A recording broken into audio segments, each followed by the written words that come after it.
এই জন্য এই জমিনের মধ্যে আমরা যখন জান্নাতের বাগানে রওনা হয়ে গেছি গো,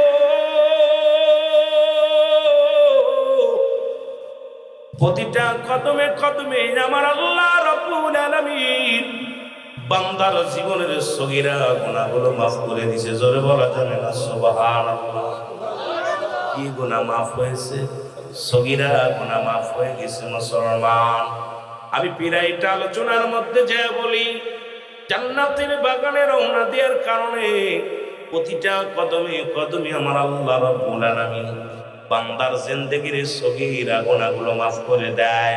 আমরা তো শুধু সগীরা গুনাহ করি না, পদে পদে করেছি কবিরা গুনাহ। একটু আগে নামাজ ছিল, নামাজটা ছেড়ে দিলা কবিরা গুনাহ, মিথ্যা বললা কবিরা গুনাহ। মুসলমান শুনে নাও, শুনে নাও, এ মুসলমান দিলের কান্ডা লাগা শুনে নাও। এ আমার বাবারা, বেগানা নারীর সঙ্গে দেখা দিয়া কবিরা গুনাহ, বেগানা পুরুষের সঙ্গে দেখা দিয়া কবিরা গুনাহ। হাজারো গুনাহ করলা এই জমিনের মধ্যে, গুনাহ করতে করতে আসমান থেকে জমিন পর্যন্ত যত জায়গা ছিল সব গুনাহে ভরপুর করে ফেলেছ গো। আল্লামা কুতুবী রাহমাতুল্লাহ বায়ান করে, দুনিয়ার মানুষ শোনো, এই বান্দা যখন কবরের ভয়ে, জাহান্নামের ভয়, বান্দা যখন খাস তওবা করে, বান্দা যখন আল্লাহ বলে ডাক দেয়, আমার আল্লাহ রাব্বুল আলামিন বান্দার জীবনের সমস্ত গুনাহগুলো মাফ করে দেয়। জোরে বলেন সুবহানাল্লাহ। জান্নাতের বাগানে আসলে লাভ না লস? আপনি নিয়ত করে রওনা দিছেন সগীরা গুনাহ মাফ, এই বাগানটা আঁকড়ে ধরে খাস তওবা করে বান্দা যখন চোখের পানিগুলো ছেড়ে দে, বলে আল্লাহ আমার জীবনের শেষ মাহফিল, কারণ কিয়ামত পর্যন্ত আর কোনো নবী আসবে না, কিয়ামত পর্যন্ত নবীদের দরজা বন্ধ। এই কিয়ামত পর্যন্ত আমার বাজানেরা, এই বান্দা যখন কবরের কথা চিন্তা করে, মরণের কথা চিন্তা করে, বান্দা যখন শেষ বিদায়ের চিন্তা করে, আল্লাহ আমার জীবন শেষ, আজকের মাহফিল শেষ, খাস তওবা করে আল্লাহকে বলে, আল্লাহ আমি পাপী, আমি গুনাহগার, আমার তুমি মাফ করে দাও। হাত উঠাইতে দেরি, বলতে দেরি, আল্লাহ রাব্বুল আলামিন বান্দার গুনাহ মাফ করতে দেরি নাই। আর একটু জোরে বলবেন নি? এ দুনিয়ার মুসলমান শোনা নাও, তবে একটু বেজাল আছে, সিলেটের ভাষা তার আমার ভাষার সঙ্গে মিল হইতো না, কথা বোঝা যায়। আমিও সাধু ভাষায় কথা বলতেছি, আমি আঞ্চলিক ভাষায় কথা বলতেছি। এই যে একটু আগে আমার ভাই মাইকে কথা বললো, কথা বুঝেননি? আমি তো আল্লাহ রাস্তায় কিচ্ছু বুঝি নাই, কথা বুঝেননি? আমি শুধু শুনতেছিলাম যে কিতাব হয়। কারণ এই ভাষাগুলো আপনাদের আঞ্চলিক ভাষায় কথা বললে আমাদের অনেক কষ্ট হয় বুঝতে, তবে সাধু ভাষায় যখন কথা বলেন তখন আমরা সব বুঝতে পারি। তদ্রুপ আমার ভাষা যদি না বোঝেন কষ্ট, এই জন্য সবাই খেয়াল করবেন বোঝার জন্য। হয়তো 2-1 মিনিট একটু কষ্ট হবে, তারপরে ঠিক হয়ে যাবে। মহব্বতের সঙ্গে দুরূদ শরীফ পড়েন, আল্লাহুম্মা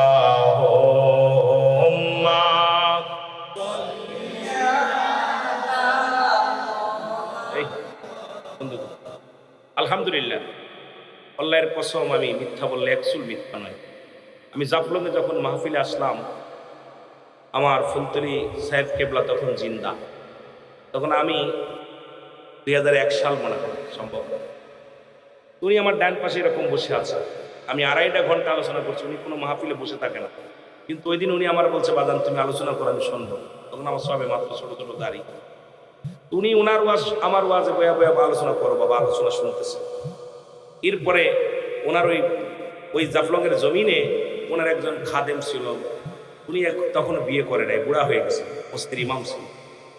ওনার কথাটা বারবার আমার মনে পড়ে, এত বয়স হয়েছে কিন্তু বুড়া হয়ে যাচ্ছে, বিয়ে করে নাই।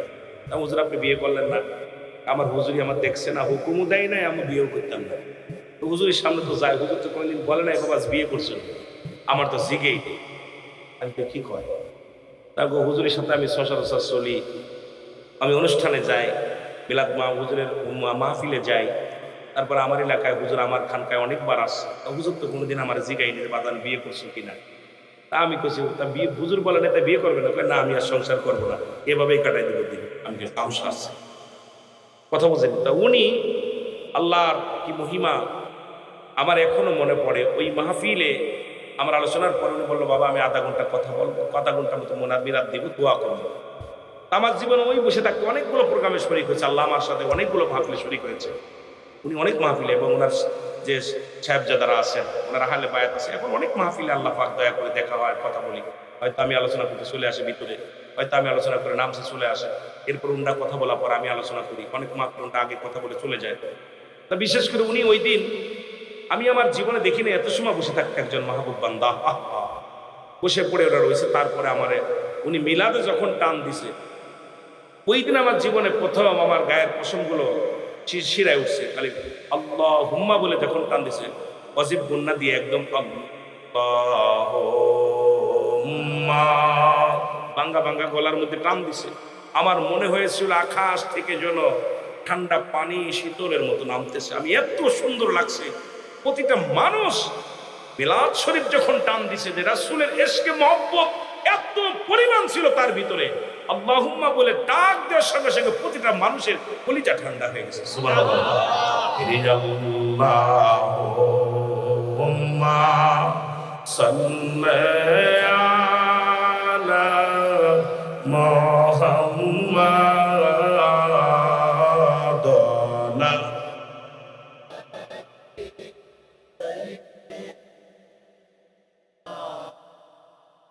যদিও এরকম আমরা পারি না, এই সুর তার আমরা আনতে পারবো না। ওনাদের এই আল্লাহর ওলিদের সুর আর আমাদের সুর এক না। তাদের ভিতরে আছে আল্লাহর রহমত এবং নিয়ামত। আল্লাহর ওলিদের কাছে আসে ইলহাম, নবীদের কাছে আসে ওহী। তারা তো ইলহামের মাধ্যমে কথা বলে। কখন কি বলবে, কখন কি করবে, সবই তো আল্লাহ জানিয়ে দেয়। জোরে বলেন ঠিক কিনা? আমার মতো গুনাহগাররা তো হয়তো জানাই না। মহব্বতের সঙ্গে দুরূদ শরীফ পড়েন। আল্লাহুম্মা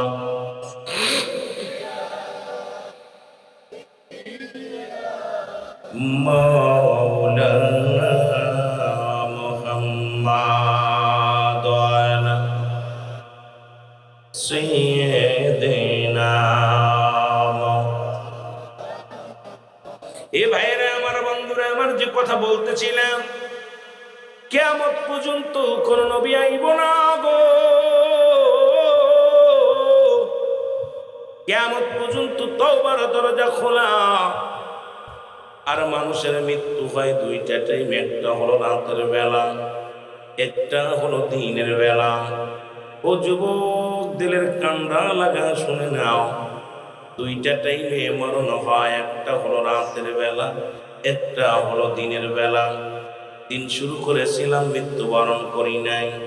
রাত শুরু করেছি, এখনো মৃত্যুবরণ করি নাই। রাত শেষ করতে পারবো কেউ করতে পারি না।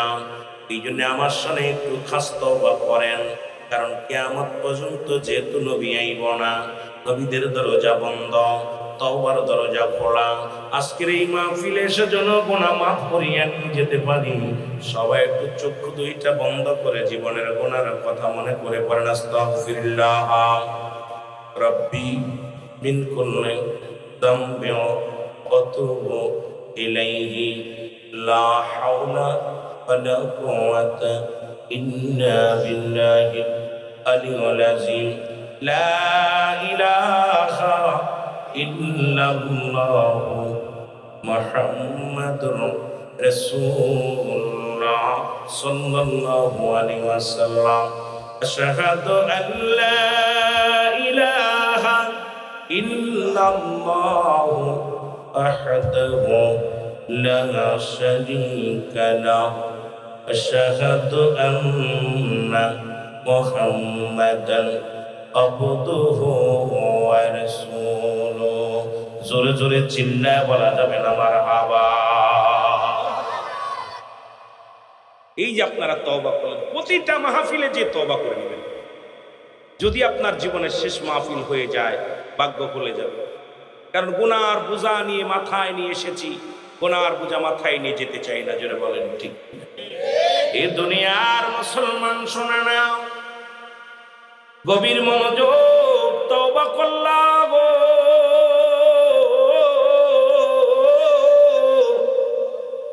ও যুবক, শোনা নাও। হযরত ওমর ফারুক রাদিয়াল্লাহু তাআলা আনহুর কদমের মধ্যে এক বৃদ্ধা তার সন্তানকে নিয়ে ডাকতে বলে, আমিনুল মুমিনিন,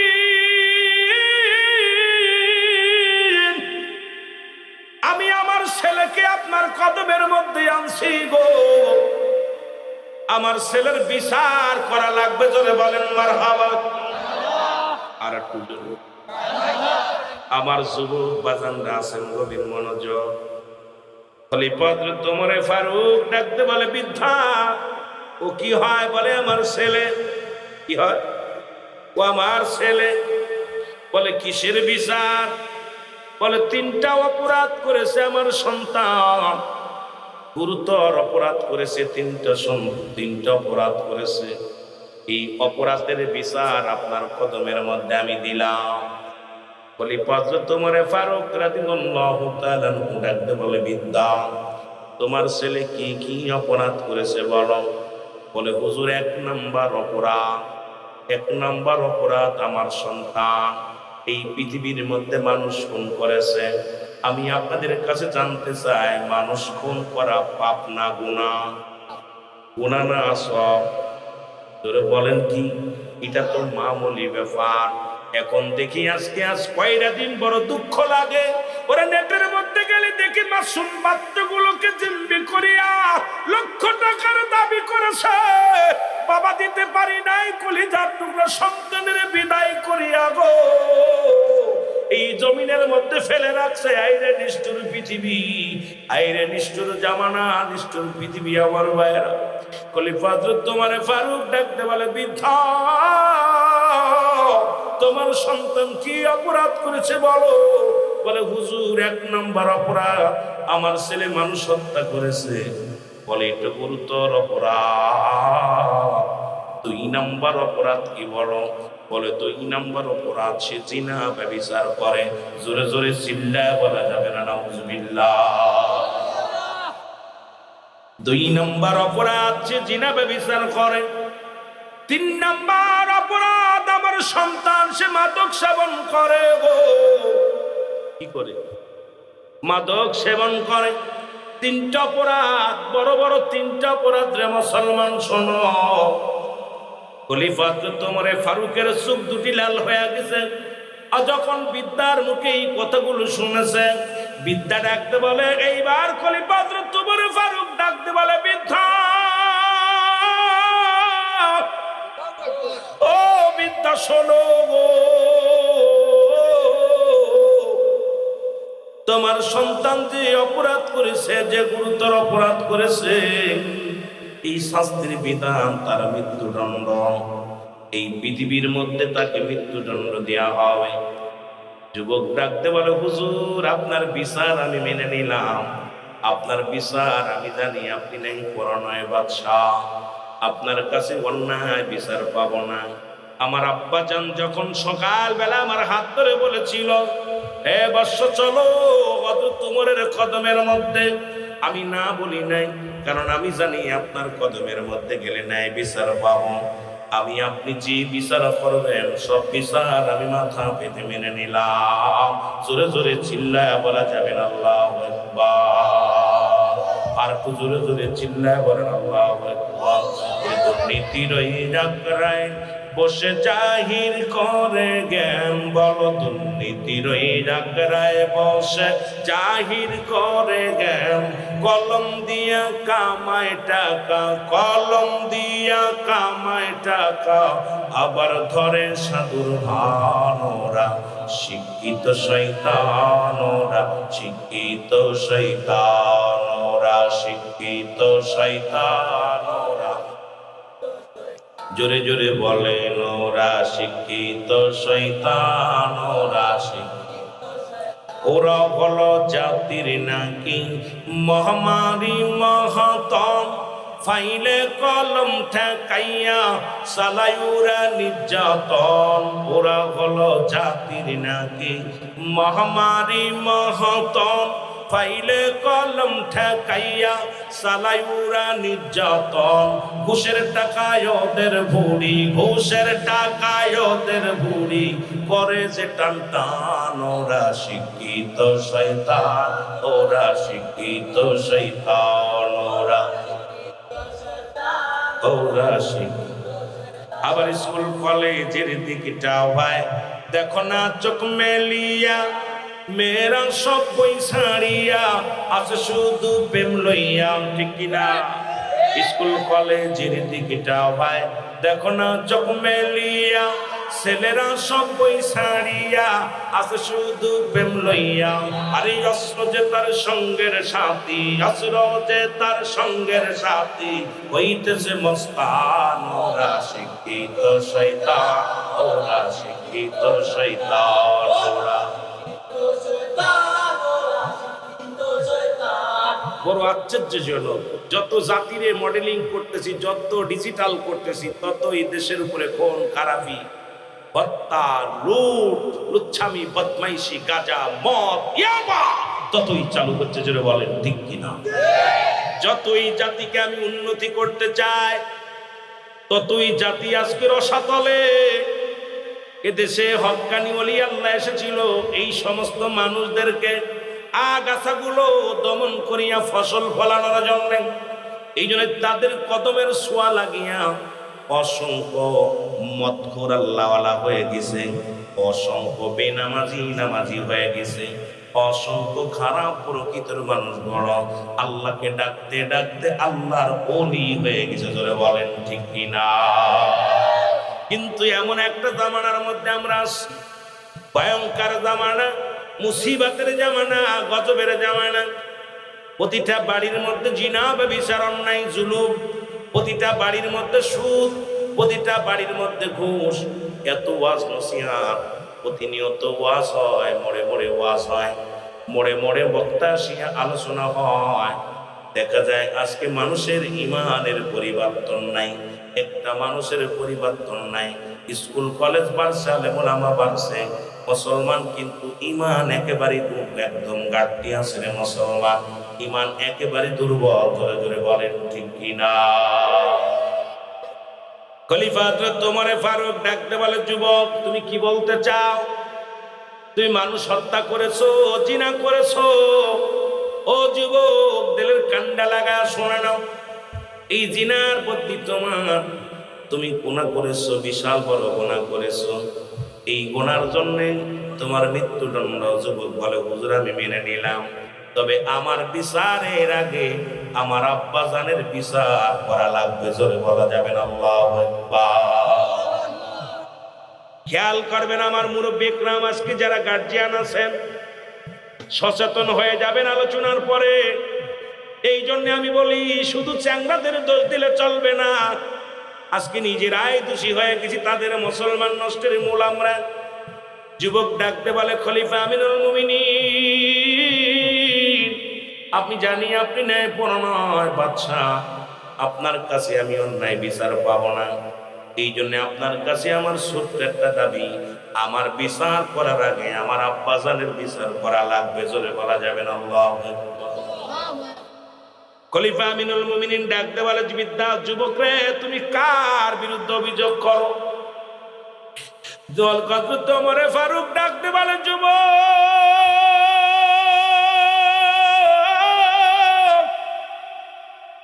এটা কি তোমার বাবা হয় রে? বলে, জি আমার বাবা হয়। তুমি কার বিরুদ্ধে অভিযোগ করো? কার দিকে তুমি আঙ্গুল তুললা? খলিফা হযরত ওমর ফারুক বলা পার বিদয় যুবক ডাকতে বলে, হুজুর আমার এই নষ্টের মূল, আমার আজকে এই নষ্টের মূল আর কেউ নয়, দিনে হলো আমার বাবা মা। এই জন্য তাদের বিচারটা আগে করা লাগবে। জোরে জোরে চিল্লায় বলা যাবে না আল্লাহু আকবার। খলিফা হযরত ওমর ফারুক বলে, যুবক রে, আমার বাবা মা যে কি নিয়ামত, রাসূল তো আলোচনা করেছে পিতা মাতার বিষয়ে। রাসূল নিজেই বলেছে, আমার সাহাবীরা তোমরা কেউ কি কবুল হজরের সব পাইতেছ? সাহাবীরা বলে, হুজুর কে বানা চায়? আমার রাসূল বলছে, তোমাদের পিতা মাতাকে সালাম দিবা, আসসালামু আলাইকুম মা, আসসালামু আলাইকুম বাবা, তোমার আমল নামে একটা কবুল হজরের সব। সুবহানাল্লাহ। আর একটু জোরে বলে, পিতা মাতার প্রতি গুরুত্ব দিয়ে অনেক আলোচনা। এ বাবা, আমি ওদিকে যদি সময় পাই যাব। যুবক ডাকতে বলে, হুজুর এক নাম্বার অপরাধ আমার আব্বা, এক নাম্বার অপরাধ সে আমাকে একটা ভালো মা দেয় নাই, পৃথিবীর মধ্যে এক নাম্বার যে মাটা আমাকে দিছে সেই মাটা হলো দাউস। গায়ে কাপড় রাখে না, জিনা ব্যভিচার করে, বেহুদা ভাবে বাজার ঘাট করে। সুতরাং এক নাম্বার অপরাধ আমার আব্বা করেছে, আমাকে একটা ভালো মা দেয় নাই। এই জন্য যারা গার্জিয়ান আছি, বিয়ে করার আগে একটা আদর্শবান মেয়েকে বিয়ে করা লাগবে। জোরে বলেন ঠিক কিনা? যেহেতু এটা শিক্ষার মাহফিল, মুসলমান এটা কানতে শিখতে হবে। আলোচনার ময়দানে যে শুধু সুর শুনলে হবে না, ওয়াজ শুনতে হবে হুজুররা কি বলেন। এখান থেকে যেমন আজকে মাদ্রাসাটা একটা বিদ্যালয়, এখানে জ্ঞান অর্জন করার জন্য আমরা আসি, তদ্রুপ আজকের মাহফিলটা একটা শিক্ষণীয় অনুষ্ঠান। এখান থেকে জ্ঞান অর্জন করতে হবে, ভালো করে বুঝে নিতে হবে। বলে হুজুর এক নাম্বার অপরাধ আমার আব্বা, সে আমাকে একটা ভালো মা দেয় নাই।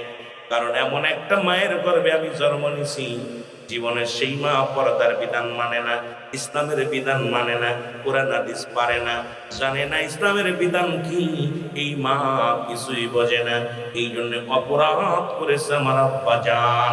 সে কেন আমাকে একটা ভালো মা উপহার দেয় নাই? জোরে বলেন সুবহানাল্লাহ।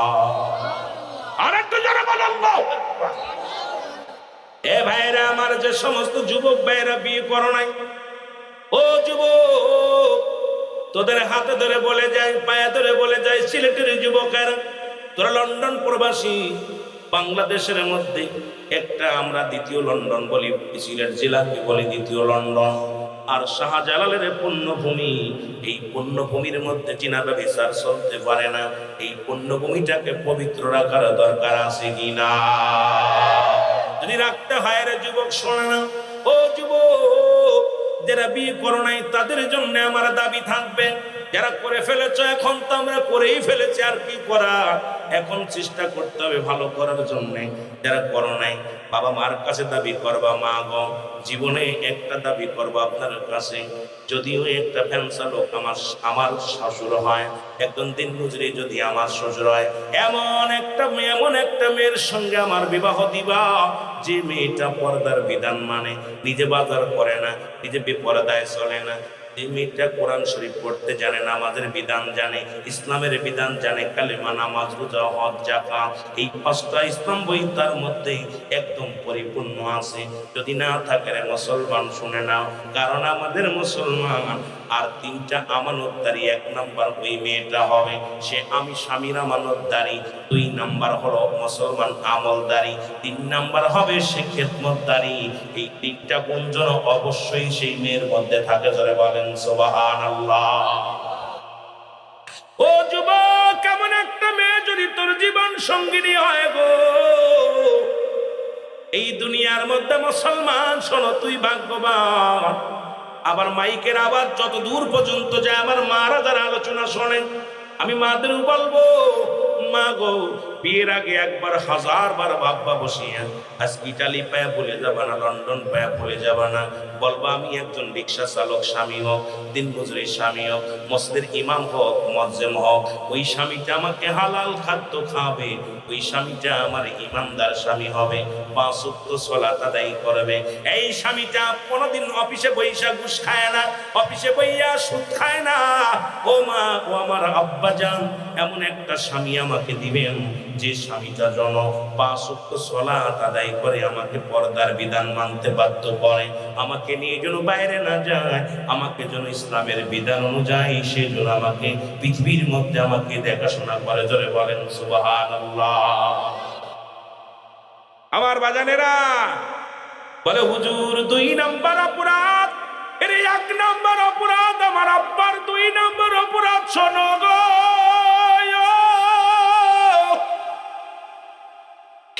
2 নাম্বার অপরাধ আমার আব্বার শোনো। সে আমার একটা ভালো নাম দেয় নাই। জোরে বলা যাবেন আল্লাহু আকবার। আমার একটা ভালো নাম দেয় নাই। সুতরাং পৃথিবীর মধ্যে সন্তান যখন দুনিয়ার মধ্যে আগমন করবেন, আমার যুবক বাবারা ভালো করে জেনে নিবেন, এই সন্তান যখন দুনিয়ার মুখ দেখবে, এই 7 দিনের একদিন আগে নাম রাখা দূরত্ব নাই। সুন্নাতে রাসূল হলো 7 দিনের পরে নাম রাখা। ছেলে হলে যদি ছেলে হয় তার জন্য দুটি পশু কোরবানি, যদি মেয়ে হয় তার জন্য একটা পশু কোরবানি।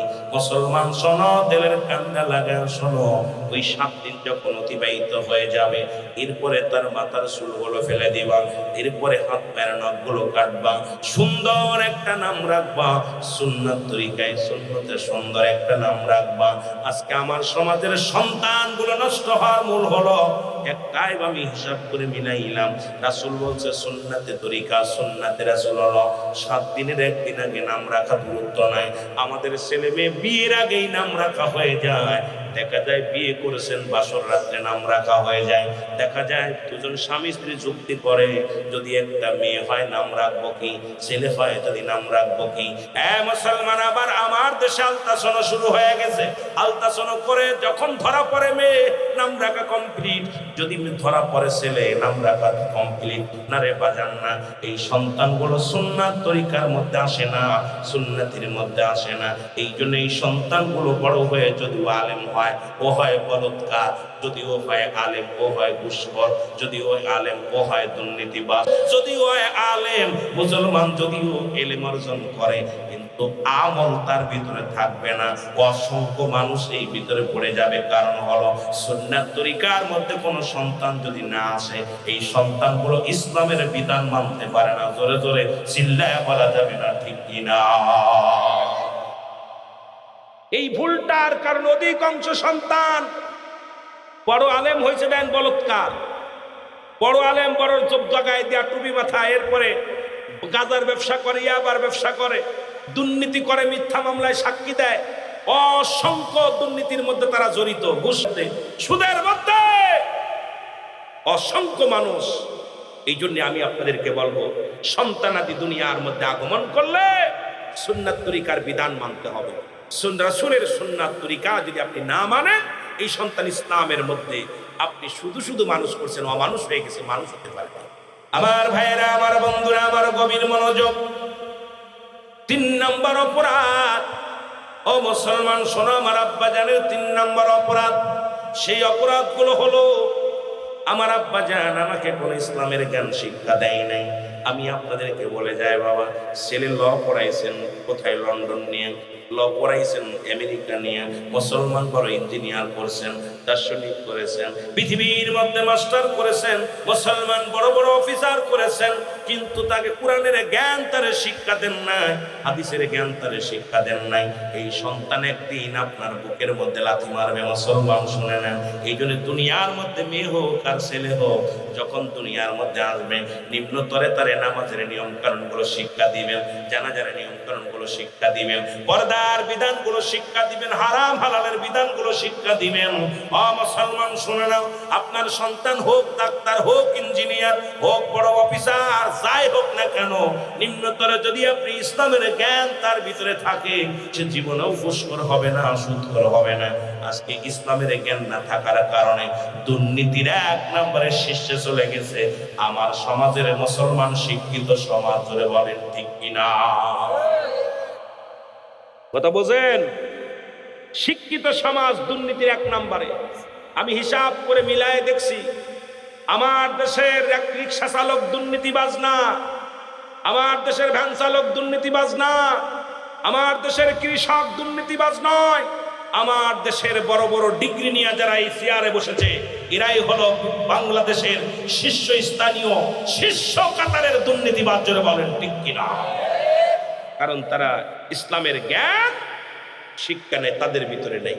কোনটা হারাম কোনটা হালাল এটা বোঝার মতো শক্তি তাদেরকে আল্লাহ দেয় নাই। না দেওয়ার কারণে হারামের মধ্যে জড়িত, ঘুষের মধ্যে জড়িত, সুদের মধ্যে জড়িত, জিনার মধ্যে জড়িত। আজকে এই জন্য আমার আপনার সন্তান যখন দুনিয়ার মধ্যে আসবে, এদেরকে নিম্ন কাতারে, একদম সর্বনিম্ন, তাদেরকে কোরআনটা শিক্ষা দিবেন, কোরআনটা সহিভাবে পড়তে পারে। এরপরে যখন জানাজার নিয়ম, নামাজের নিয়ম, এগুলো হারাম হালাল এক কথায় শরীয়তের বিধান অনুযায়ী যেটা আছে এটা আপনি শিক্ষা দেন, তারপরে সে ডাক্তার, ইঞ্জিনিয়ার, প্রফেসর যা হয় হোক। জোরে বলেন ঠিক কিনা? আমার ভাইরা, আমার বন্ধুরা, আমার খলিফা তোমার ফারুক ডাকতে বলে, বিদ্যা শোনো,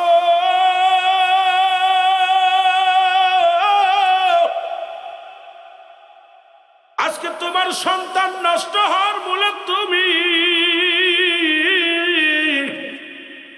এই সন্তান নষ্ট হওয়ার মূল হলো তুমি। ও বিদ্যা, তুমি প্রস্তুতি হও, শাস্তির জন্য প্রস্তুতি হও। বিদ্যা ডাকতে বলে, হুজুর এত বড় অপরাধ করেছি, আমি বুঝতে পারি না, আমাকে একটু সুযোগ দেন, আমার একটু তওবা করে দেন, আল্লাহ যেন আমারে মাফ করে দেয়। আস্তাগফিরুল্লাহ রব্বি মিন কুল্লি যামবিন আতুবু ইলাইহি। জোরে জোরে চিল্লায় বলা যাবে না মারহাবা। খলিফা উমরে ফারুক তওবা করায়া দিলেন, কালেমা পড়ায়া দিলেন। মুসলমান শুনে নাও, শুনে নাও, আমি এই জন্য আপনাদের কি বলবো, আজকে সন্তান আদি যাদের হয়েছে, আজকে সমাজটা, আজকে যে সমস্ত ভাইয়েরা মাজার ভাঙ্গে, যে সমস্ত ভাইয়েরা মুসলমান দুনিয়ার মধ্যে আলেমদেরকে কষ্ট দেয়, যে সমস্ত ভাইয়েরা ইসলামটার উপরে আঘাত করে, মুসলমান মনে রাখবেন এই সমস্ত মানুষগুলোর ভিতরে ন্যূনতম ইসলামের বিধান নাই। যদিও দাড়ি রাখছে, শরীয়তে দেখবেন টুপি মাথায় দিছে, কিন্তু দেখবেন শরীয়তে দেখা যায় দাড়িওয়ালা টুপিওয়ালা, কিন্তু মুনাফিক তো তৎকালীন জামানায় ছিল আল্লাহ কমিনান নাস, মানুষের মধ্যে মায়া করে তারা বলবে আমার না তার ঈমান আনছে, বিল্লাহি আল্লাহর প্রতি অবিদেয় মিলা কিনা কিরাতের প্রতি বিশ্বাস স্থাপন করছে। অমাহুম বিমুমিনিন। জোরে জোরে চিল্লায় বলা যাবে না আল্লাহু আকবার। মহব্বতের সঙ্গে দুরূদ শরীফ পড়েন, আল্লাহুম্মা।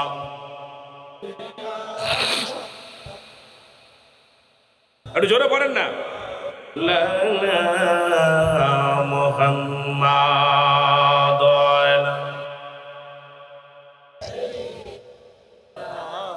মহব্বতে পড়েন এ দুনিয়ার মুসলমান শুই না লও, আজকে সন্তান আদি মানুষ করলে না, দুনিয়ার মধ্যে ভালো হইলে না গো। কি লইয়া যাবা কবরে? কারণ মানুষের আসার সিরিয়াল আছে, যার কোনো সিরিয়াল নাই। দেখা যায় দাদা জিন্দা, নাতি দুনিয়ার মধ্যে নাই, বাবা জিন্দা, সন্তান দুনিয়ার মধ্যে নেই। ও দরদি বন্ধু, কখন যেন আপনি আমি চলে যাই। এই পৃথিবীর মধ্যে আসার সিরিয়াল আছে, যার কোনো সিরিয়াল নাই। আল্লাহ আর মানুষের তিনটা বিপদ। নাম্বার 1 হলো মানুষের মরণ, 2 নাম্বার হলো কবর, 3 নাম্বার হলো কিয়ামতের ময়দান।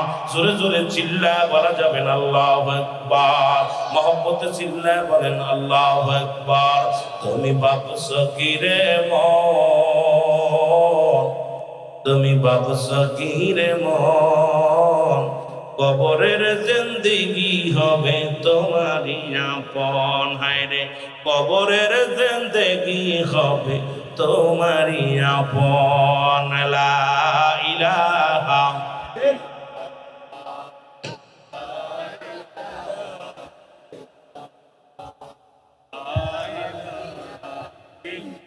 এ মুসলমান শুনে নাও, কথাগুলো বললে পারে আপনি বুঝতে পারবেন গো। যদি সন্তানাদি আপনি দুনিয়ার মধ্যে ভালো ভালো কাজ ভালো করে রেখে যান, ও যুবক বাবারা, তাহলে আপনার জীবনটা ধন্য। কারণ আল্লাহ তো দোয়া শিখিয়ে দিয়েছে, রব্বির রহমহুমা কামা রব্বায়ানি সগীরা। জোরে জোরে চিল্লায় বলা যাবে না আল্লাহু আকবার। যেহেতু আমি আল্লাহর ওলিদের কথা বলে আমি শুরু করেছিলাম, কোন দিক থেকে কোন দিকে আলোচনা যায় মনে রাখবেন গো। ওরে মুসলমান এক যুবক, তার বাবা যান মুসলমান, শোনো, তার আব্বা যান এই প্রতিদিন যায় নামাজে সন্তানের নিয়ে মসজিদে যাইত। প্রতিনিয়ত বাবার হাত ধরে মসজিদে নিয়ে যায়। বাপ বেটা দুজনই মসজিদে নামাজ আদায় করে। মুসল্লিরা বাইর হয়ে চলে আসে, আর সব মুসল্লি মসজিদ থেকে বাইর হয়ে আসে, ইমাম মুয়াজ্জিন পর্যন্ত বাইর হয়ে আসে। কিন্তু ওই যুবকের বাবা ওই মসজিদের মধ্যে বয়া বয়া কান্দে আর বলে, আমার মনে বড় আশা ছিল যাব মদিনায়, আমার মনে। জোরে জোরে বলেন, মনে বড় আশা ছিল এর মক্কাওয়ালা মদিনাওয়ালা মক্কাওয়ালা, ওরে আমায় তুমি দেখা দাও, বলো আমায় তুমি দেখা দাও। আমার মনে বড় আশা ছিল যাব মদিনায়, আমার মনে বড়।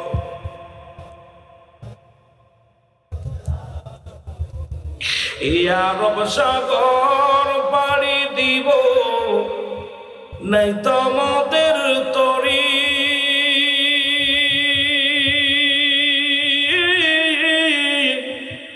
কখনোই তুড়ে যাব ডানাতে ভর করি। ওরে আশায় আছে সম্বল নাই, আশায় আছে। এই নেককার সন্তান হলে কি হয় একটু মহব্বতে বলেন, আশায় আছে সম্বল নাই, করি কেউ পায়। আমার মনে বড় আশা ছিল যাব মদিনায়, আমার মনে বড়।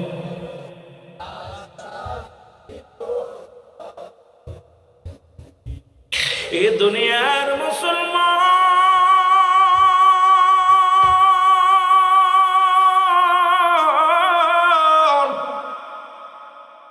যেহেতু সিলেট বিভাগ, সিলেট অঞ্চলের মানুষের সনগ, এই যুবকের বাবা প্রতিনিয়ত কান্তর বলত, আল্লাহ কবে মদিনায় যাব, কবে নবীজির রওজা দেখব, কবে রাসূলকে রওজা দেখে মনের স্বাদ মিটাবো। চোখের পানি ছেড়ে ছেড়ে কাঁদত। এই বলিয়া বলিয়া কাঁদতে কাঁদতে একদিন মারা গেল। এবার মুসলমান যুবক চলে গেলেন মদিনায়। মদিনায় যাইয়া রাসূলুল্লাহর রওজা জিয়ারত করে। ওখানে দাঁড়ায় আসিলেন আল্লাহর ওলি শিবলি রহমাতুল্লাহ আলাইহি, জোরে বলা যাবে আল্লাহু আকবার। আল্লাহর ওলি শিবলি রহমাতুল্লাহ তাকায় দেখে রে, ওই যুবক শুধু আব্বা আব্বা আব্বা বলে কান্দে। আল্লাহর ওলি তার সামনে আগে আসলে ডাকতে বলে, যুবক রে, আমি আজ 3টা দিন লক্ষ্য করি তুমি শুধু আব্বু আব্বু বলে কান্দ। সব মানুষ তো রাসূলুল্লাহর রওজার পাশে দাঁড়ায়া লাব্বাইক ইয়া রাসূলুল্লাহ, লাব্বাইক ইয়া হাবিবাল্লাহ বলে কান্দে। ও যুবক, যুবক রে, সব মানুষ তো রাসূলুল্লাহর রওজার পাশে কান্দে লাব্বাইক ইয়া রাসূলুল্লাহ, আল্লাহুম্মা আযিন্নি মিনান নার, লাব্বাইক ইয়া হাবিবাল্লাহ, লাব্বাইক ইয়া রাসূলুল্লাহ। যুবক রে, তুমি কেন কান্দ? তুমি কেন আব্বা আব্বা বলে কান্দ? যুবক ডাকতে বলে, হুজুর,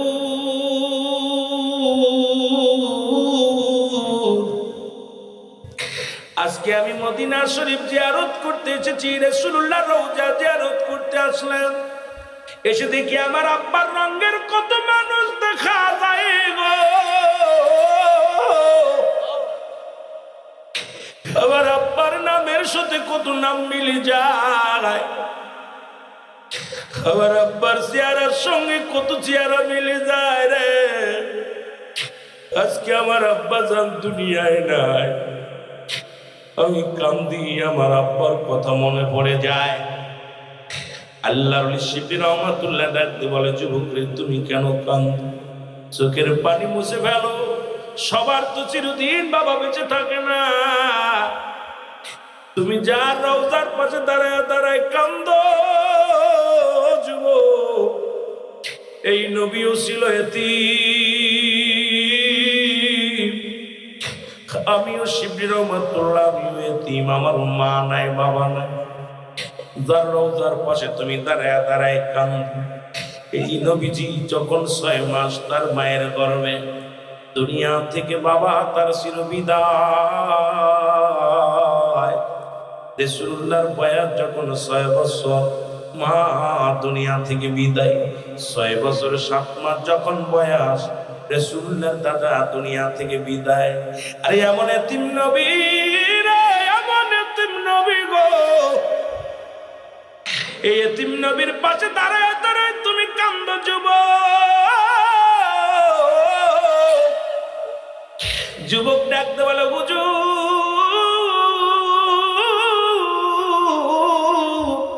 আমি কান্দি, আজকে আমার বাবার কথা বারবার মনে পড়ে যায়। আমার আব্বা জান কান্ত আর বলতো মদিনায় আসবে, গরিব মানুষ হওয়ার কারণে মদিনায় আসতে পারে না। আজকে আমি মদিনায় আইছি জিয়ারত করতে রে, আমার আব্বার নামের সাথে কত নাম মিলা মানুষ দেখি গো, আমার আব্বার চেহারার সঙ্গে মিলে যায় কত মানুষের নাম, কিন্তু আমার আব্বা জানকে আমি দেখতে পারি না। ওই বাবার প্রেমে আমি পাগল হয়ে গেছি। এ হুজুর, একবার যদি দেখতে পাইতাম আমার রাসূলুল্লাহর সঙ্গে আমার আব্বাজানের কবরে সাক্ষাৎ হয়ে গেছে, আমার জীবনের সব দুঃখ বলে যেতাম। জোরে বলেন আল্লাহু আকবার। এরে ঘুরি আমি দেশ বিদেশে, ঘুরি আমি অগণবীর পাগল হইয়া, আমার মনে বড় আশা ছিল যাব মদিনা, বলো মনে বড়। আমার সাল্লাকা ইল্লা রাহমাতাল লিল আলামিন, নবী গো আপনি রাহমাতাল লিল আলামিন, আল্লাহ হলো রব্বুল আলামিন। আল্লাহ তোমার দরবারে পাগলেরা কান্দে, নবীজির দিদার দিও, যেহেতু নবী রাহমাতাল লিল আলামিন, আমরা রাহমাতাল লিল আলামিনের পাগল। হে আল্লাহ তুমি রব্বুল আলামিন, আমরা তোমার আশিক, এই আশিকেরা কান্দে এই মাসুকের সঙ্গে একটু দেখার জন্য। হে আল্লাহ রব্বে করিম আমাদেরকে রাসূলুল্লাহর দিদার দিও, জোরে বলেন আমিন। এরে ঘুরি আমি দেশ বিদেশে, ঘুরি আমি অগণবীর পাগল হইয়া, বলো নবীর হইয়া, দেখা দেব দয়াল গনবী একবার আসিয়া, বলো দেখা দাও।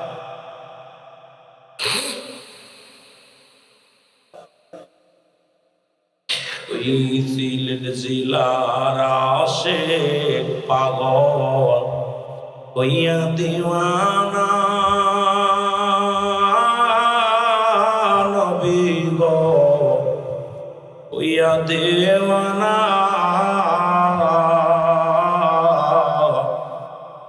একবার যদি যাইতে পারি আমি সোনার মদিনা, একবার যদি যাইতে পারি নবী সোনার মদিনা, এর দেখবো আমি নয়ন ভরে, দেখবো আমি নয়ন ভরে নবীজির রওজা, বলো নবীজির রওজা। আমার মনে বড় আশা ছিল যাব মদিনায়, আমার মনে এ দুনিয়ার মুসলমান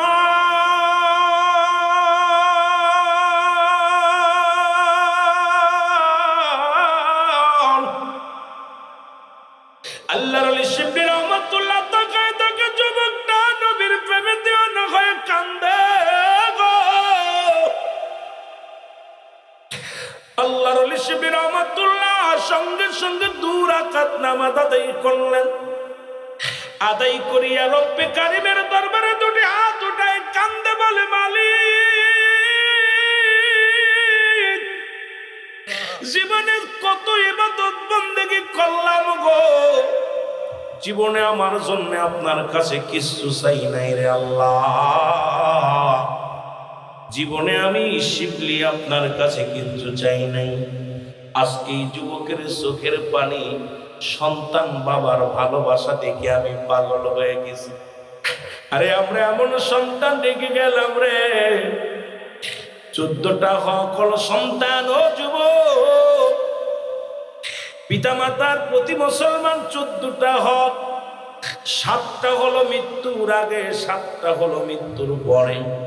আজকে দুনিয়ার মধ্যে অনেকে আব্বা মারে হারায়া ফেলেছি, এই 14টা হক আদায় করি না।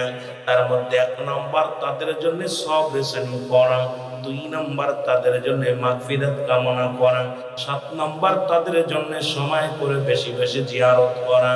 আজকে বছর চলে যায়, মাস চলে যায়, দেখা যায় 2-4 বছর নতুন নতুন আব্বা মারা গেলে, মা মারা গেলে কবরের পাশে আমরা যাই, কিন্তু 2-4 বছর পরে আর মনে থাকে না আব্বার কথা, বার কথা। এর যুবক শুই না গো, রাসূল বলেছে আমার আল্লাহ জানিয়ে দিতে, আমি ওই সন্তানের জন্য বেশি বেশি করে আব্বা মার কবর জিয়ারত করে গো। আজকে অনেকের বাবার কবর উপরে দিয়ে কুত্তা ছেলে পায়খানা করে, অনেকের কবরটা ভেঙ্গে, ও মুসলমান, ভেঙ্গে গেছে, অস্তিত্ব নাই। অনেকের কবর উপর দিয়া গরু ছাগলে ঘাস খায়। কবর থেকে তো খেদানোর ক্ষমতা আল্লাহ তাদের দেয় নাই। আমরা তাদের ওয়ারিস, আমরা তাদের সন্তানাদি দুনিয়ার মধ্যে রইলাম। ও যুবক, একটু আমরা তাদের জন্য দোয়াও করি না, তাদের খোঁজ খবর নিই না। অথচ যুবক কান্দে তার বাবার জন্য। শিবলি রহমাতুল্লাহ ডাকতে বলে, আল্লাহ, জীবনে তো আমার জন্য আমি কিছু চাই না। ওই যুবকের চোখের পানি আমি সহ্য করতে পারি নাই রে আল্লাহ। ওই যুবকের আব্বার সঙ্গে মদিনাওয়ালার যোগাযোগ করে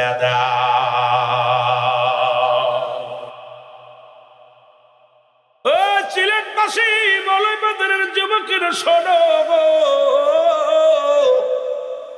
সিলেট বিভাগের ভাইয়েরা শোনো, আমার বাজানেরা শোনো গো, ফতেপুর বাবারা শোনো, আজকের এই বাস্তব কিছু শুনে নাও।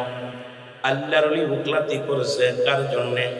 একজন নবীর আশিকের জন্যে। যখন হাত উঠাইয়া দিছে আল্লাহর ওলিগণ, এখন তো আমার দেশের আলেমরা কয় দোয়া করা জায়েজ নাই, 6 শ্রেণী মানুষের মাধ্যম দিয়া দোয়া করা জায়েজ। তার মধ্যে 1 নম্বর হলো নবীগণ, 2 নম্বর ওলিগণ, 3 নম্বর মুসলমান। শুনে নাও, নবীগণ, ওলিগণ, গাউসগণ, কুতুবগণ, আলেমগণ, উলামাগণ, এই 6 শ্রেণী মাধ্যম দিয়ে আল্লাহর দরবারে দোয়া করা জায়েজ। এখন দোয়া করা, হাত উঠানো কয় জায়েজ নাই। মুসলমান আমাদের কিতাব নয়, বাতিলদের কিতাব, ফতোয়ায়ে দেওবন্দের মধ্যে প্রথম খণ্ড 33 নবী আহমেদের লেখা। 2টি হাত উঠায় নামাজ পড়ে দোয়া করে, মুসলমান জিয়ারত করে সর্বালাতে আল্লাহর দরবারে 2টি হাত উঠায় দোয়া করা উত্তম মুস্তাহাব। জোরে জোরে চিল্লায় বলা যাবে না মারহাবা, আর একটু জোরে জোরে চিল্লায় বলা যাবে না আল্লাহু আকবার। মহব্বতের সঙ্গে দুরূদ শরীফ পড়েন, আল্লাহুম্মা, জোরে জোরে, ওয়ালা আলি সাইয়্যিদিনা। কষ্ট হচ্ছে আপনাদের? দুরূদ শরীফ বকিলের মতো পড়লে হইব না। মহব্বতে বলেন আল্লাহুম্মা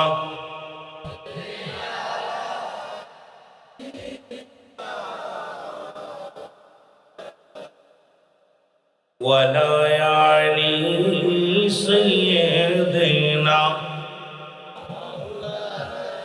মদিনা যাইতে পারলাম না, মদিনা দেখতে পারলাম না, বলো মদিনা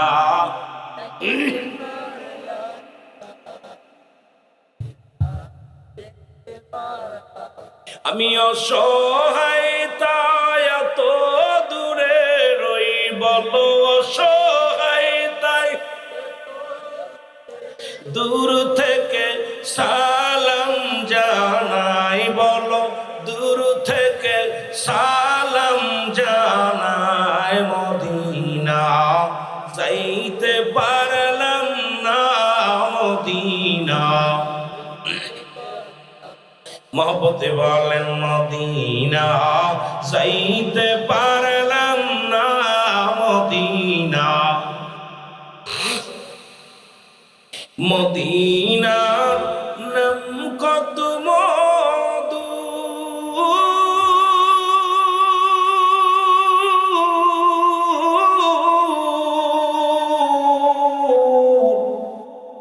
মদিনা আর যে কত দূর,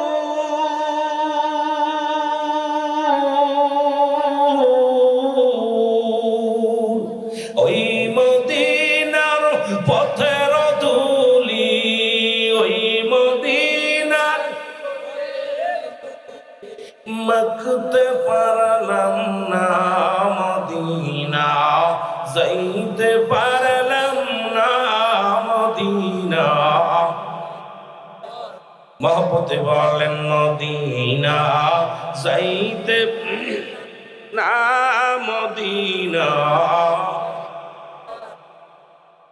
মদিনার নাম কত সুন্দর,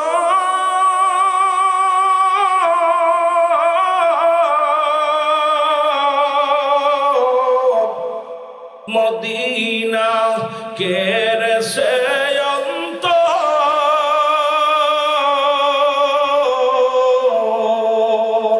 এই গরিব দুঃখীর সালাম খানি, গরিব দুঃখীর পৌঁছাই দিও মদিনায়, মদিনা না মদিনা দেখতে পারলাম না, মদিনা যাইতে পারলাম না, মদিনা আমি অসহায় তাই এত দূরে রই, বলো অসহায় তাই দূর থেকে সালাম জানাই, বলো দূর থেকে সালাম জানাই। মদিনা না মদিনা দেখতে পারলাম না, মদিনা যাইতে পারলাম না, মদিনা এ দুনিয়ার মুসলমান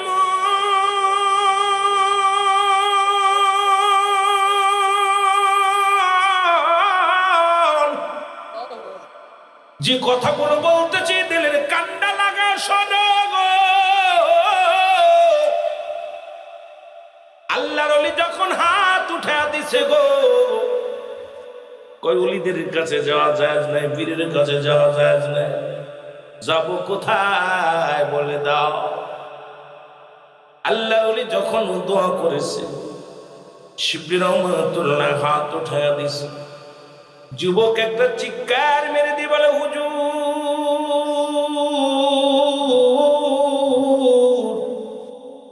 আমার মনে আর কোনো দুঃখ নাই, আমার মনে আর কোনো কষ্ট নাই। এই মাত্র কে যেন আমারে ডাকতে বলে বাজানদার কান্দিস না, আমার আব্বার কবরের সঙ্গে আমার আব্বা জানের কবরের সঙ্গে মদিনাওয়ালার রওজার সঙ্গে যোগাযোগ হয়ে গেছে। আর একটু জোরে আসতে কইতে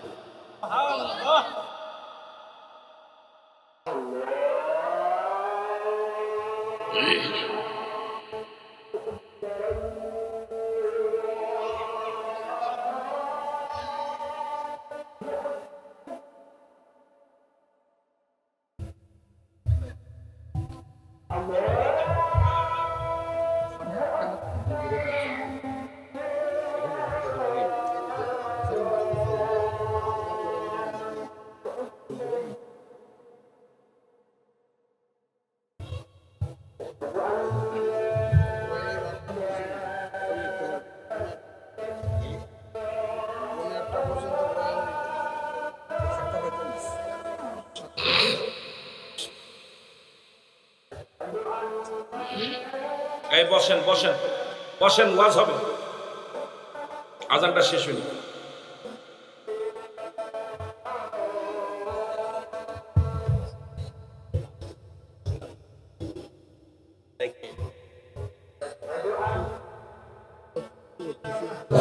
সম্মানিত মুসল্লিয়ানে কেরাম, আপনারা বিভিন্নভাবে অনুরোধ করবেন আপনি না অন্য এসার নামাজ হইব, আপনারা অন্য এসার নামাজ পড়তে পারবা। ধন্যবাদ।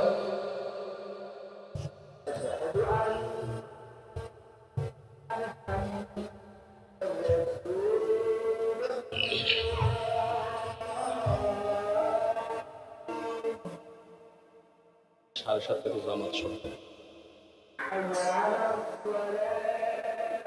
পাশের মসজিদগুলোর সাথে কথা বলা উচিত ছিল।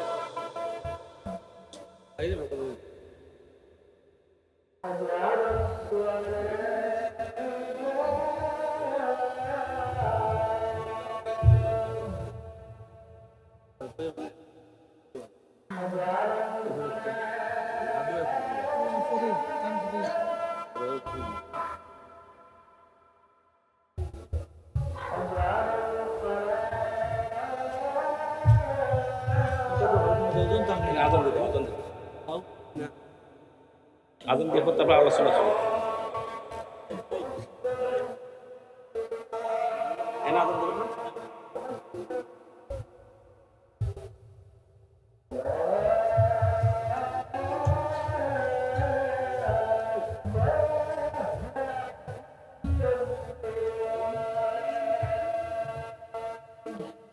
আল্লাহু আকবার।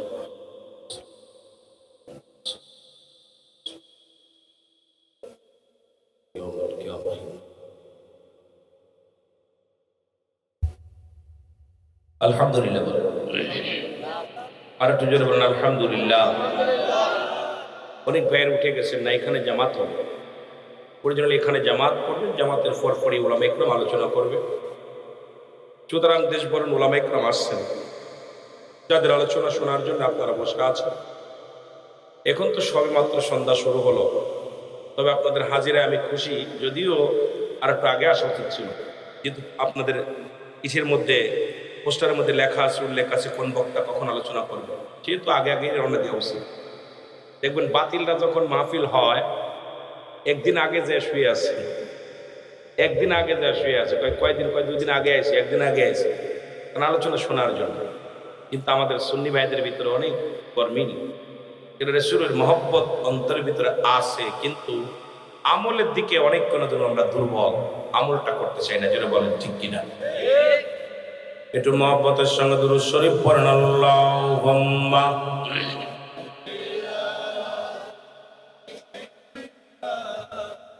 মাওলানা মুহাম্মাদ নবী মুহাম্মাদ সাল্লাল্লাহু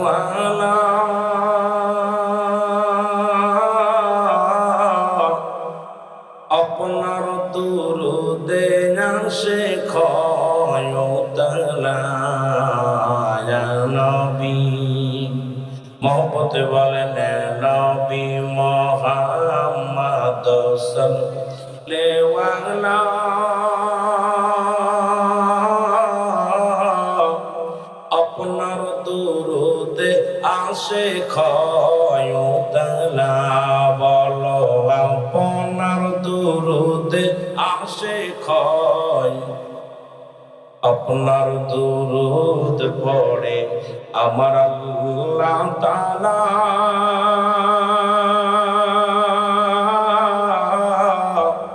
আপনার দুরুদ পড়ে ফেরেশতারা ইয়া নবী। মারহাবা বলেন, আর একটু জোরে বলেন, আপনার দুরুদ পড়ে আমার আল্লাহ তাআলা, আপনার দুরুদ পড়ে ফেরেশতারা ইয়া নবী, ইয়া নবী মুহাম্মদ আপনার দুরুদে আসে ক্ষয়তনা, বলো আপনার দুরুদে আসে ক্ষয়, যখনই মনে পড়ে নবী কামলিওয়ালা,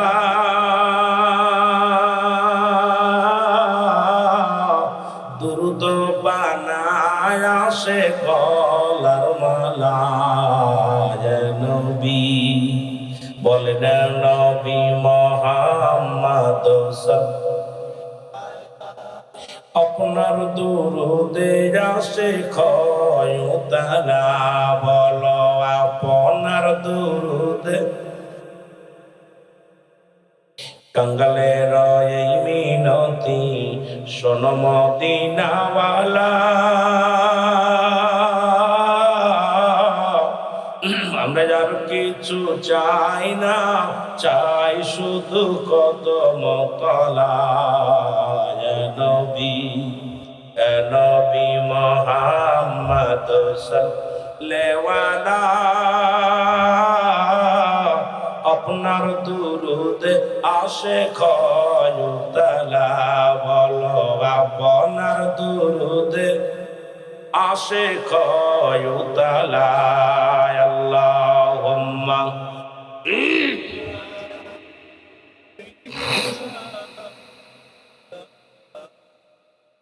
ওয়ালা ইয়ানি সাইয়্যিদিনা। এ ভাইরা আমার, বন্ধুরা আমার, যে কথাগুলো বলতেছিলাম আমি, ও বন্ধু, আল্লাহর ওলি দোয়া করছে বাবার সঙ্গে সন্তান, সন্তান দেখছে বাবার সঙ্গে মদিনাওয়ালার সাক্ষাৎ হয়ে গেছে। আজকে শাহজালালের জমিন, শাহপরানের জমিন, রাসূল বলে মেরকাত, মেরকাতের 10ম খণ্ড 722 নম্বর পৃষ্ঠা, তাফসীরুল বায়ান 5ম খণ্ড 524 নম্বর পৃষ্ঠা। রাসূল বলে আলা সাবধান, ইন্না নিশ্চয় নামাজের আগালা নাই, হজের আগালা নাই, আল্লাহর মাহবুব বান্দাদের বিষয় বলতে যা বলছে আলা সাবধান, ইন্না নিশ্চয়, আলা ইন্না উল্লাহ, আল্লাহর তরফ থেকে যারা ওলি হয় লা ইয়ামুত, তাদের মৃত্যু নাই। জোরে জোরে চিল্লায় বলেন মারহাবা। এ আমার ভাইরা আমার, বন্ধুরা আমার, গভীর মনোযোগ। ওলি কোনো মানুষ বানাই না। এখন আমার দেশের আলেমরা কয় ওলি পীর সাহেব তো কোনো পীর তো কোরআনে পাইলাম না। আজকে অসংখ্য তাফসীর মাহফিলে যাইয়া আলেমরা বলে পীর ধরা লাগবে না, পীর তো কোরআনে নাই। যে সমস্ত আমার বাবারা আছেন গো, একটু শুই নেওয়া, এর মুসলমান, পীর তো কোনো বাংলা ভাষা নয়, পীর তো কোনো আরবি ভাষা নয়, পীর হলো ফার্সি ভাষা। ভাষা নাম কি? জোরে বলেন কি নাম? ফার্সি ভাষা। পীর হলো ফার্সি ভাষা। ও মুসলমান, আরবিতে বলে মুর্শিদ, আরবিতে হলো মুর্শিদ, বাংলায় বলে অভিভাবক, ইংলিশে বলে গার্জিয়ান। ও মুসলমান, পীরের আবিধানিক শাব্দিক অর্থ মুরব্বি বা গার্জিয়ান। এখন আমার দেশের অনেক আলেম তাফসীর কারক ভাইয়েরা আছেন, তারা বলে কোন পীরটির কোরআনে নাই। জোরে জোরে চিল্লায় বলা যাবে না নাউজুবিল্লাহ। আমি বলি বাবা, তোমরা কোরআনই পড়তে পারো না, কারণ কোরআন তো ফার্সি ভাষায় আসে নাই, তুমি পীর পাবা কেমনে? কোরআন খোলো, পাবে মুর্শিদ। যদি বলেন পথ প্রদর্শক, জোরে জোরে চিল্লায় বলেন ঠিক কিনা? ও মুসলমান শোনো, অনেক কষ্টের ভূমি এই সিলেটের ভূমি। একটা কথা মনে রাখবেন সদা সর্বদাই, আলেম ওলামাদের কথা শুনিয়া বিভ্রান্তি হওয়ার কোনো কারণ নাই। এই জমিনের মধ্যে চলবে ওলিদের ইসলাম, এই জমিনের মধ্যে কোনো বাতিল ইসলাম চলতে পারে না, কোনো ফেকরা ইসলাম চলতে পারে না। ইসলাম চলবে, হুসাইন ইসলাম চলবে সিলেটের জমিনে। জোরে বলেন ঠিক কিনা? আর একটু জোরে বলেন ঠিক কিনা? হুসাইন ইসলাম চাই কি চাই না? আরো জোরে বলেন চাই কি চাই না? ওই ইয়াজিদ মার্কা ইসলাম চাই না, যারা ইয়াজিদকে বলে রাহমাতুল্লাহ আলাইহি। ভালো করে শুনে নেবেন যুবক, ওই ইয়াজিদকে যারা নিষ্পাপ বলে, ইয়াজিদ ছিল দামেস্কের মসজিদের ইমাম, যার পিছে 1.25 লক্ষ মানুষ নামাজ আদায় করত। এত বড় দুশমনের রাসূল। ও মুসলমান শুনে নাও, তারা ক্ষমতার লোভে আমার রাসূলের আহলে বায়াতদেরকে যারা হত্যা করেছে, ক্ষমতার লোভে যারা আমার নবীর আহলে বায়াতদের রক্ত নিয়ে খেলা করেছে, কোনোদিন সেই ইসলাম মানা যাবে না। সেই ইসলামের মধ্যে শান্তি নাই, শান্তি নাই। শান্তি আছে মুসলমান হুসাইন ইসলামের মধ্যে।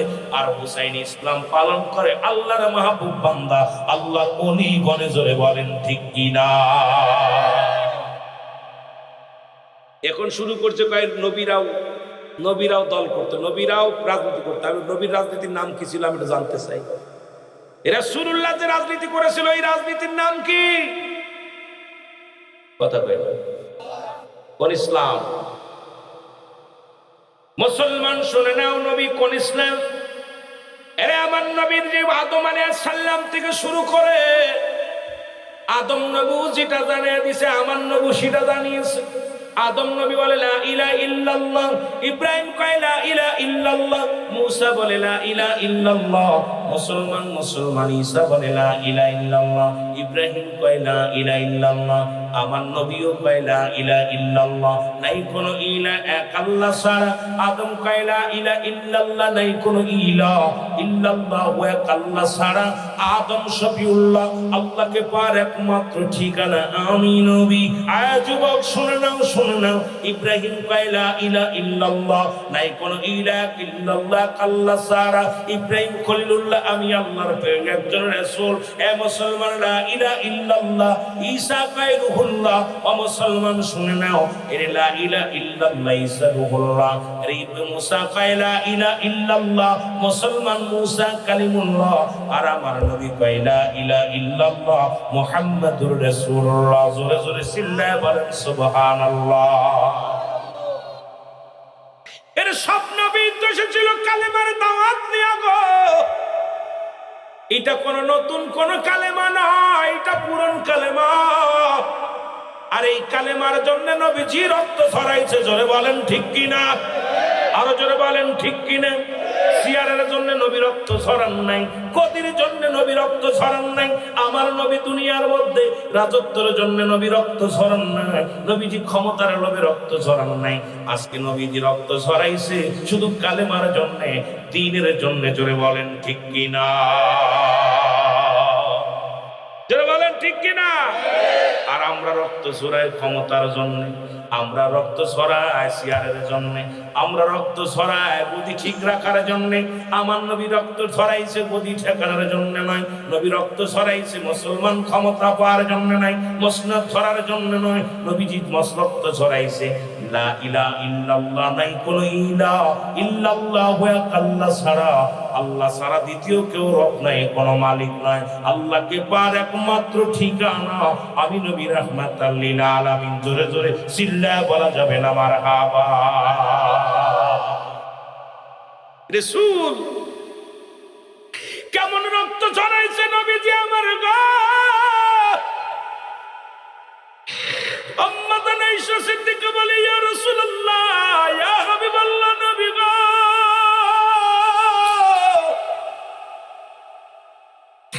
ওরে একদিন নবীজি ঘরের ভিতরে যাইয়া গায়ের জুব্বা মুবারক খুললেন।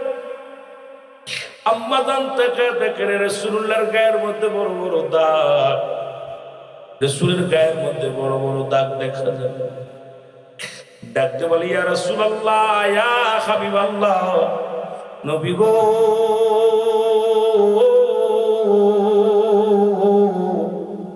ও মায়ার নবী, আপনার কি কোনোদিন বসন্ত উঠেছিল?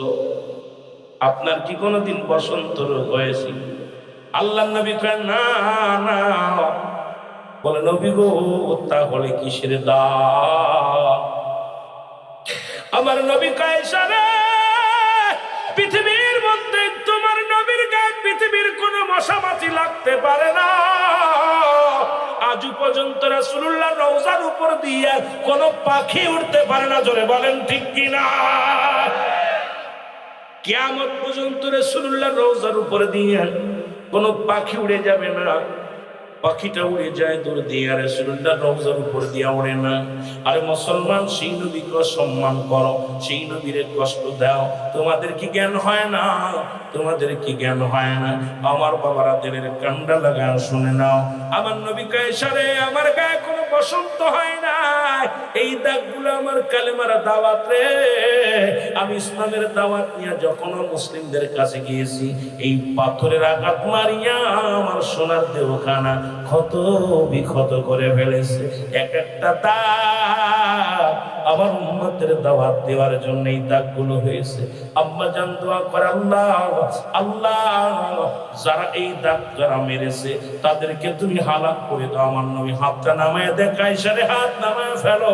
ওদের যদি তুমি দুনিয়া থেকে আল্লাহ বিদায় করে দেয়, আমি তাদের কাছে ইসলামের দাওয়াত দিব। আমার যুবক বাবারা, দিলের কান্ডা লাগা শোনো গো। আবার আম্মা জান দোয়া করে, আল্লাহ পিঠের দাগগুলো যেন মুছে যায়।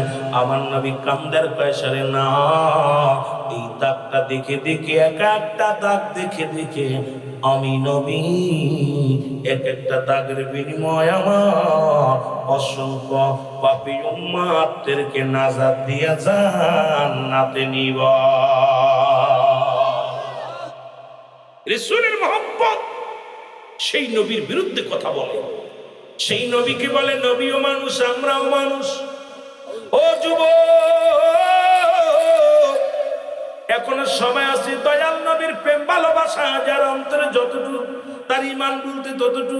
নবীর প্রেম ভালোবাসা যার অন্তরে নাই, তার ইমান বলতে কিছু নাই, সরাসরি বেঈমান। আমরা যেন বেঈমান হয়ে না মরি, আমরা যেন ইমান নিয়ে মরতে পারি। আল্লাহ যেন সেই তৌফিক দান করে। জোরে জোরে চিল্লায় বলেন আমিন। একটু মহব্বতের সঙ্গে দুরূদ শরীফ পড়েন। আল্লাহুম্মা সাইয়্যিদিনা মাওলানা মুহাম্মদ ওয়া আলা আলি সাইয়্যিদিনা।